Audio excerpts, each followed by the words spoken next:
അപ്പൊ പോയാലോ? അങ്ങനെ കാത്തിരുന്ന് കിട്ടിയ ഉരുളവിന് ഞങ്ങളൊന്ന് ഇറ്റലി വരെ പോകാന്ന് വെച്ചു. ഇത്തവണ ഞങ്ങള് മാത്രല്ല കേട്ടോ, ചേട്ടനും ചേച്ചിയും പിന്നെ ഞങ്ങളുടെ കുഞ്ഞു പൊന്നായി ഞങ്ങളുടെ ഒപ്പം ഉണ്ട്. പക്ഷെ എയർപോർട്ടിൽ എത്തിക്കഴിഞ്ഞപ്പോഴാണ് ആ സത്യം ഞങ്ങൾ മനസ്സിലാക്കിയത്. ഞങ്ങൾ പോകാനുള്ള ഫ്ലൈറ്റ് 4 മണിക്കൂർ ഡിലേ ആണ്. അങ്ങനെ ഒരു കട്ട പോസ്റ്റിന് ശേഷം ഒടുവിൽ ഞങ്ങൾ മിലാനിലെത്തി. ഫ്ലൈറ്റ് പണി തന്നതുകൊണ്ട് അന്നത്തെ ദിവസം പ്ലാൻ ചെയ്ത പരിപാടികളൊന്നും തന്നെ നടന്നില്ല. സോ അന്ന് ഞങ്ങൾ റെസ്റ്റ് എടുത്ത് പിറ്റേ ദിവസം രാവിലെ സിറ്റി എക്സ്പ്ലോർ ചെയ്യാനായിട്ട് ഇറങ്ങി.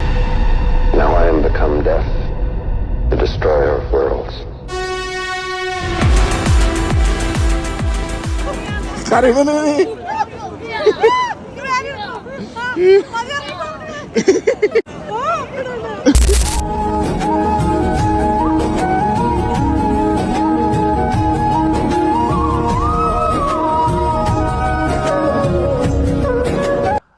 കഴിഞ്ഞിട്ടുള്ള വിശേഷങ്ങളൊക്കെ ആയിട്ട് അടുത്ത വീഡിയോയിൽ വരാട്ടാ.